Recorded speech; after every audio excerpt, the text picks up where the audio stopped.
না জলে এই মাংস কষাটা বানাচ্ছি, জল দিব না এগুলাতে। এরকম মাংস কষা বানালে ভালো হয় খেতে। ঠিক আছে বন্ধু, আপনারা দেখতে থাকেন, আমি বানাতে থাকি। আমার ভিডিওগুলো যদি আপনাদের ভালো লাগে, মনোপুত হয়, তাহলে লাইক করবেন, শেয়ার করবেন, সবাইকে ছড়িয়ে দিন। বন্ধুরা সবাই দেখো, আমার ইয়াম্মি টেস্টি কষা মাংস হয়ে গেছে।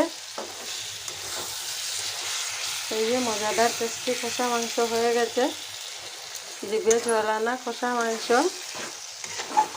আপনারা দেখতে থাকেন, আমি বানাতে থাকি। বলছিলাম যে বন্ধুরা, এখন আমার হয়ে গেছে।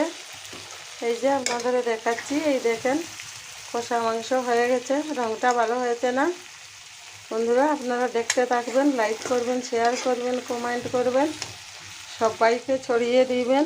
নমস্কার সবাইকে।